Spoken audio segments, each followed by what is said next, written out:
This is Chris Manales. Like, subscribe to TW Wrestling on YouTube. Subscribe to this channel, World of Chris 1-800. Subscribe to my other channel, Chris Manales.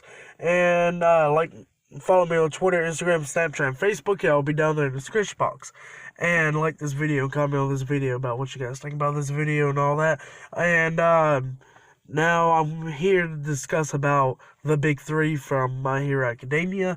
This is the second time I'm doing a My Hero Academia video on this channel and stuff. And I want to discuss about the Big Three because Season 4 is coming next year or later on this year, later on in October or whatever. So yeah, that's when Season 4 of My Hero Academia comes back. And the Big Three are in it a lot in Season 4. So I just wanted to do a video to discuss to y'all guys about the Big Three, break them down like as a group and, you know, as individuals and stuff, to discuss about the characters and stuff, because if you don't read a manga, you know, there's going to be spoilers right here. If you don't want to get spoiled, leave out, because I'm going to be talking about the stuff from the manga and stuff. And I am kind of a little bit sick, so sorry about that, guys, but I did promise I was going to get this video out by sometime this week, and I decided to get it out today. But yeah, I hope you guys had a happy new year this year. But yeah, here we go, discussing about the Big Three. So the Big Three are Mirio Togata, Nejire Hato, and Tamaki Amajiki. So yeah, those are three characters in the Big Three. Now the Big Three made their manga debut in chapter 122 and their anime debut in episode 62. So yeah, that's when they debut in a manga and anime for My Hero Academia. And the Big Three is a group of three 30-year students who are among the best students in UA High School. Now the Big Three of UA represent Japan's top hero candidates. How they are selected is unknown, as the current group does not have any notable feats or academic ranking to distinguish their abilities. It can be assumed that progress in academics or school-related work are not primary factors in their selection. So yeah, apparently it is unknown how they got selected as the top three students in the in UA High School. However, all three are shown to be very powerful outside of their academic knowledge. All three are said to have potential exceeding that of their most pro heroes. Mirio has the potential to be number one. Nejire can defeat powerful villains single-handedly, and Tamaki's ability alone outclasses most pro heroes. So yeah, that's them all three as a whole pretty much. But now I'm going to be discussing about them three as individuals. Now the first one I'm going to be discussing about is Tamaki Amajiki. Now his birthday is March 4th. He is 17 years old. His blood type is AB. His quirk is Manifest. His Japanese voice actor is Yuto Uemura. So I probably botched that like hell. His English voice actor is Aaron Dismuke, who is famous for voicing Alphonse Elric from Full Metal Alchemist. So yeah, if you like Full Metal Alchemist, he is the voice actor for Al in it. So yeah, pretty cool stuff about him. So yeah, Tamaki Amajiki, also known by his hero name Sun Eater, is a 30-year student at UA High and is a part of the Big Three. Tamaki has messy navy blue hair and pointy ears and is often seen slouching. He wears a standard school uniform of UA, but in a slovenly way, if you know what I mean. His hero costume consists of a dark body armor with shoulder guards and a carrier vest over it. He wears a mask over his eyes and a removable mouth mask and a cape with a hood. So yeah, that's his hero outfit. Tamaki is a very shy person. He gets anxiety when speaking to a large group of audience and will face away and lean into the wall if he is unable to keep going. He seems to be rather socially awkward, as well as lack of much confidence in his case of his own abilities, and has low self-esteem. Overall, his abilities as a member of UA's Big Three, Tamaki is incredibly powerful, according to Toshihiro. Um, Tamaki's ability alone can outclass most pro heroes. His strength is proven when he alone fought and defeated three of the eight expendables, whose quirks and teamwork put him at a disadvantage.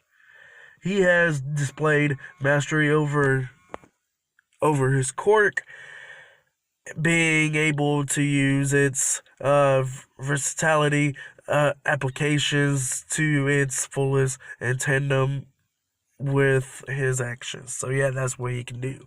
Tamaki demonstrates incredible technical judgments during fights.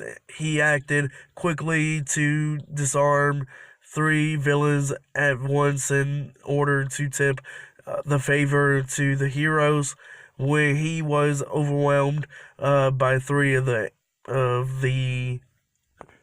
Shei Hasake, he managed to encounter all three of their quirks and use their advantage against them all in order to win. Using his body, he can manifest the characteristics of things he eats. He can make multiple transformations at once. So yeah, with Korok, he can eat like a squid or whatever, and he can turn into a squid. Have like squid arms, tentacles or whatever. So yeah, he can manifest into different things, which his quirk is pretty cool. If you say so to myself, his quirk would manifest. He can eat multiple things. Like he can eat like I guess like an octopus or whatever, grow some tentacles, and at the same time, when he has tentacles, he can eat what else? Well, anything else, pretty much. He can grow multiple things. So yeah, his quirk manifest is pretty cool. But his quirk does not have any limited to merely like animals or plants. So yeah, if he can eat some animals and plants and stuff, and he can manifest into multiple things, which is pretty cool. He can eat crystals and stuff like that, and he can harden his skin. So yeah, if he ate like a octopus, like I said earlier, he can get some tentacles. But they eat like a crystal and stuff and harden those and use it. So yeah, it's pretty cool how his quirk can do that stuff. I don't know how he digests the crystals and stuff at least, but yeah, we've seen him doing the manga and stuff, which is pretty cool. So yeah, I don't know how he like consumes it and stuff, but you know, apparently he can. But yeah, his hero name is Sun Eater for like that reason. So yeah, pretty cool stuff right there. But yeah, over the course of 2 years at UA High School, he did train his quirk to the absolute limit. So yeah, we seen him. So yeah, he did train his quirk a lot, to the limit and stuff. So yeah, that's how he can eat like the crystals and all that. But his moves is pretty cool. Like his super moves, Chimiro. I probably go watch this, by the way. Chimera, Kraken. Tamaki's arms change into a pair of four incredibly large tentacles, coated in barnacles, which he uses to thrash in a large area, hitting multiple opponents. But yeah, that's what he can do with his quirk. Now his battles is one of them in the internship arc where Tamaki faced Setsuno, Hojo, and Tape. So yeah, that's his only battle that we've seen him in, all by itself and stuff, which is pretty cool. But yeah, that's everything about Tamaki Yamajiki. Now we're going to move on to the next person in the Big Three, and that's Nejire Hato. And Nejire Hato's birthday is October 6th. She is 17 years old in the internship arc, but she is currently 18 years old. Her quirk is wave motion, and her fighting style is long range combat. Her Japanese voice actor is Kiyono Yasuno. Her English voice actor is Lindsay Seto, who is known for voicing Nagisa in Assassination Classroom and Mimi in Soul Eater Not, and Asiya in a certain magical index. So yeah, that's what she's famous for, voice acting. So yeah, that's Nejire Hato's English voice actor right there. Now her appearance, Neji has pale skin with big blue eyes and extremely long baby blue hair that reaches all the way down to her legs and apparently twists around itself at the waist area. She also wears a waistcoat over her summer school uniform like Kayoko occasionally does. According to some boys from her class, she is more like the cute kind than the sexy kind, pretty much. Like how Minato acted like to her when she got first introduced. Of course, Minato and pretty much Kirishima and all them, was all falling for her. So yeah, like how they said, she's more the cute kind than anything. But yeah, that's what they say about her. Now, her hero costume consists of a skin-tight bodysuit and a pair of spiral-shaped gauntlets on her arms, as well as two strings of an unknown material, possibly her hair, that twist into spiral horns. Now, her personality, Nejire is a talkative and endlessly curious, showing interest in other people's unique physical features and being easily distracted by them. So yeah, we've seen this kind of in the third season of My Hero Academia, where Nejire went up to Mina, kind of like talking about the balls on his head and stuff, and went up to Shoujo and stuff like that, talking to him and stuff. So yeah, she will easily get distracted and stuff and talk about other people, what they look and stuff like this. Oh, that's pretty cool and stuff, and then go up to the next person. And I even finished the conversation and stuff, which is pretty funny. Now, her abilities is, like I said earlier, her quirk is wave motion. Allows her to convert her vitality into pure energy and to release this energy in the form of shock waves. So yeah, in the manga, it's pretty cool because she can like form energy into shock waves and stuff, and hit you with them. So yeah, it's pretty cool how she can use her quirk. Now her moves is full charge output, 30 wing waves. So yeah, that's what she can use with her quirk. This attack blasts her enemies with a powerful wave and is strong enough to simultaneously take down two villains with gigantification quirks. So yeah, it can take down villains like it can take down like Mount Lady, because she can get freaking huge and stuff with her quirk. So yeah, she gets like freaking huge as hell. And, Nejire's quirk can pretty much take down that move that she can use, Wing Wave. So yeah, that's what it can do to people like Mount Lady. Now, her flight pretty much is using her quirks, shockwaves, and Nejire is capable of flight. So yeah, she can fly while using her quirk, shockwave. So yeah, that's pretty cool right there, actually.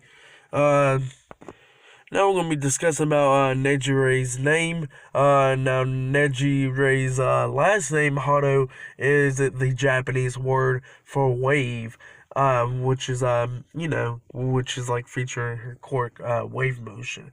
In physics terminology, Nejire itself means distort or twist. Nejire's favorite things are lilies and jasmine tea. So yeah, those are Nejire's favorite things. to like drink and stuff like that. So yeah, pretty cool stuff about Nejire Hato.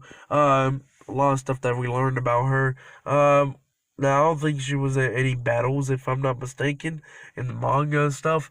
Now she has been showing in the anime episode, I think 63 or 64. They said. So yeah, you know, she'll be in season 4 a lot. But now we're gonna go on and talk about the next person, and that is Mirio Togata. Now his birthday is July 15th. He is 18 years old, and his quirk is permission. And now he is currently quirkless, and he does close range combat. So yeah, when he did have his quirk, he can do close range combat, but now he is currently quirkless, which I'll be discussing about in a little bit. Now his Japanese voice actor is Tarusuke Shingaki. I think that's how I said it right. Is known for voicing in Ghost in the Shell, Stand Alone Complex, and Transformers Galaxy Force. Now his English voice actor is Rico Fajardo, is known for voicing in Assassination Classroom as Itana. So yeah, those are his two voice actors from Japanese voice acting and English voice acting. Mirio Togata, also known by his hero name Lemillion, is a 30-year student in UA High School and is a part of the Big Three. Before Izuku Midoriya, Mirio was the top candidate for All Might's successor and inheritor of One for All. So yeah, he was supposed to be the one before Izuku to get One for All. So yeah, if you guys didn't know that, that's a huge spoiler right there, pretty much. In the next, the next season 4, where, at one point, like, before Izuku even showed up, before All Might met Izuku, Mirio was supposed to be the one to get One for All. So yeah, and that around that time, Mirio would have had 2 quirks, One for All and Permission. I think that's how you say his quirk, right? But yeah, he would have had 2 quirks at the time. So yeah, that's a pretty big spoiler right there. If you guys only watch the anime, sorry for that, but yeah, that's huge right there, pretty much. Now, Mirio is a muscular young man with scars on his arms. His face is drawn as a simplistic, cartoony way, and his blonde hair is arranged as a cowlick. His hero costume consists of a large mask which covers the space around his eyes and ears, and a plated shirt with the number 1,000,000 across his chest. Black pants and boots with green trimmings. He also sports a floor-length orange cape attached from his chest, which features a hood. Additionally, Mirio's hero costume, except for his mask, is made of special fiber, it's made in a special fiber because his quirk, permission, pretty much, he goes through the ground and stuff. So if you guys remember, because he fought Class 1A in Season 3. When he fought Class 1A, you remember he was wearing his UA high school uniform, and pretty much as soon as he activated his quirk, he went butt-ass naked and started fighting everybody. So yeah, apparently with his hero costume, except for his mask and all that, like the pants and his shirt and all that, the cape and all that, as soon as he activates his quirk, you won't see him butt-ass naked. So yeah, which is pretty good that he wears this hero costume. So yeah, hopefully he activates his quirk while he's in his hero costume all the time, because I don't think everybody wants to see him butt naked running around and stuff when he activates his quirk, which is pretty funny. Now, in his childhood, Mirio kept his hair in a short ponytail. So yeah, back in the day when he was a kid and stuff, his hair was in a short ponytail. Now this is talking about Mirio from the other characters. Is you're gonna hear more about his backstory and stuff, unlike with Nejire and Tamaki and stuff. So yeah, with Mirio, we're going to hear more about his backstory in this video and stuff, and in the manga and all that, which he already appeared in. But he hasn't been in the anime a lot. So yeah, you're gonna hear about his backstory and all that, which is gonna be pretty cool. So here we go, discussing about his personality now. Mirio comes across as a goofy, energetic, with some particular habits. He is almost always smiling and though optimistic. He does not let his ideals blind him, and is always looking for ways to improve his skills. So yeah, that's pretty good about his personality and stuff. So yeah, with his ideals, it does not blind for what he does, what he's trying to do, to accomplish those stuff that he's trying to do. So yeah, pretty cool stuff right there. And now we're gonna be talking about his hero name. Now his hero name is Lemillion. And the reason why he got that hero name is because as a hero and stuff, of course, you gotta save people. And with that, Mirio wants to at least save 1,000,000 people. So yeah, that's why his name is Lemillion as a hero, because he wants to save over 1,000,000 people and stuff, which is pretty cool and stuff.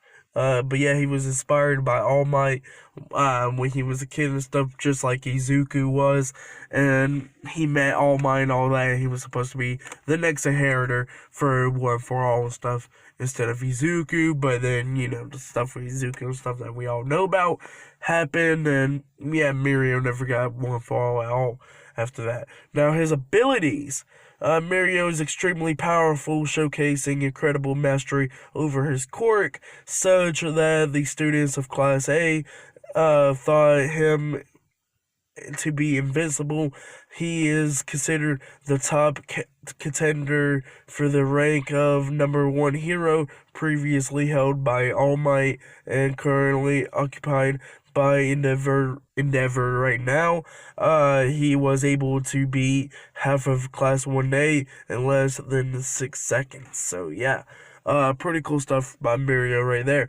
Now Mirio was able to defeat 2 of the 8 expendables with relative ease, despite being inhibited by their quirk abilities, whereas it took Tamaki and all his strength to defeat 3 of the 8 expendables, showing that Mirio is above his peers of the big 3. Mirio was able to overpower Chisake, the leader of the 8 precepts, a powerful Yakuza, to the point of that Chisake himself admitted that Mirio was stronger than him and was forced to resort in destroying his quirk to even the playing field. So yeah, even Chisake at one point admitted that Mirio was stronger than him, and that's where Chisake had used a drug or whatever to put in Mirio to destroy his quirk. So yeah, that's why Mirio don't got his quirk anymore, and you'll learn about that more in Season 4 of My Hero Academia if you just only watch the anime. But yeah, you'll learn more about that. That Chisake was the one to destroy Mirio's quirk, and that's why Mirio is quirkless right about now. Even after losing his quirk, Mirio was still able to hold his own against Chisake and remain conscious despite being a receiving end of Chisake's reconstructed attacks.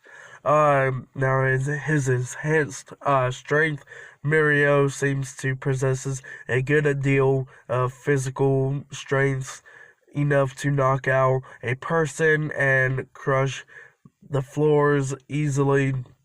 This appears to come from his well-trained muscular body. Now his enhanced speed. Mario is also incredibly fast, taking out Class A very quickly and with absolute ease. This combined with his strength and the rapid relocation aspect of his quirk makes him incredibly formidable in combat. Mario was fast enough to land a scratch on Chisake's face, who is known for his fast reaction time. Now, his enhanced durability, even without his quirks, intagability. Mario has great durability, enough to survive Chisake's reconstructed attacks and remain conscious despite being heavily injured. Now we're going to be talking about his former quirk, permission, whatever you want to call it. Now, Mario's quirk allowed him to become intagable, letting him travel through solid walls and the ground while letting enemy attacks slip through him. However, when he becomes intagable, his clothes slip through him, leaving him nude. With him being naked and stuff, that's what his quirk does. And he could go through solid stuff like walls and the ground and all that and come back and get you pretty much. We see him go through the ground when he first met Izuku at one point. And, he was going through the ground and all that stuff when he was taking out Class 1A. That's what his quirk does.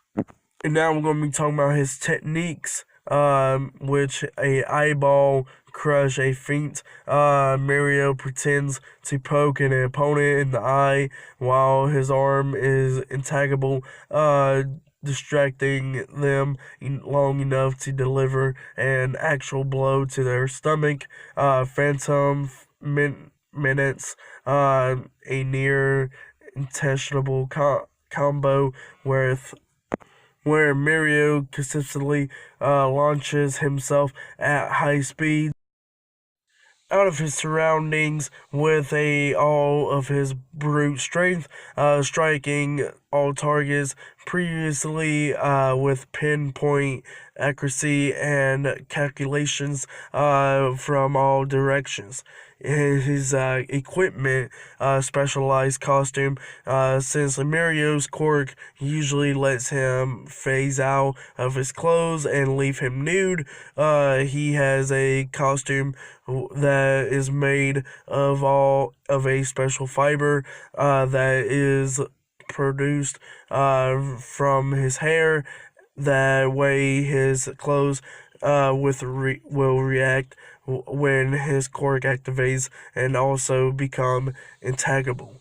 Now his battles was with Class 1A that we've seen in Season 3, Shay Hasake, Raid, Mario versus Diodoro and Sakakai and Shin, Namato, Mario versus Kai Chisake and Haruya, and Izuku and Mario and Sir Night-Eye versus Kai Chisake as well. So yeah, those are all the battles that Mario has been in. Now Mario's now that's everything that we had to talk about Mario Togata. We already talked about how he looks like the Volt Boy, pretty much, and all that stuff. So yeah, that's everything about Mario Togata, Nejire Hato, and Tamaki Amachiki, the big three. So yeah, that's everything to talk about the big three and stuff. Can't wait when they're in Season 4. In the manga, they was pretty good and all that. It was more focused on Mario than Nejire and Tamaki. I don't even think we've seen Nejire in battles. I think we have. But Mario was in more battles, and you get to know about his backstory, how he was at one point was supposed to be the one to inherit All Might's One for All and all that. But instead of him inheriting All Might's quirk, Izuku inherited instead. And right now, Mario's quirkless, which kind of sucks because I hope he does get his quirk back or whatever, gets One for All. But yeah, soon, I think I'm going to do a video discussing about Izuku possibly giving Mario One for All or whatever. So yeah, I'll probably have a discussion video about that soon. Sometime this week, I'll possibly do another video discussing about Kaichi because he is the main villain for Season 4 of My Hero Academia. So yeah, I want to have a video discussing about him. So yeah, look out for that video sometime this week. And like I said, look out for the video about how Mario can get One for All from Izuku Midoriya. So yeah, I'll possibly do a video about that, explaining that as well. And soon, I want to have a Attack on Titan video, because Attack on Titan will be returning back soon in April and stuff. And I want to have a video discussing about the Beast Titan. Now, that video will be a super long one, so look out for that video, possibly sometime this week or next week or whatever, possibly this weekend, because that video will be very, very long.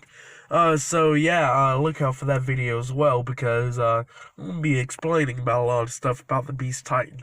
So yeah, if you like Attack on Titan, look out for that video explaining about the Beast Titan. And yeah, if you like My Hero Academia, look out for the Kaichi video and the quirk video as well, with Izuku possibly passing down the quirk to Mario. So yeah, look out for those videos as well sometime this week, possibly as well. But yeah, like, subscribe to Team W Wrestling on YouTube. Follow me on Twitter, Instagram, Snapchat, Facebook. I'll be down there in the description box. Subscribe to this channel, World of Chris 1-800. Like this video and comment on this video about what you guys think about the Big Three and all that. In my opinion, they're a pretty cool group. Can't wait to see them in Season 4, of course. But yeah, pretty cool. Can't wait for that. But yeah, I'll see you guys later. Until then.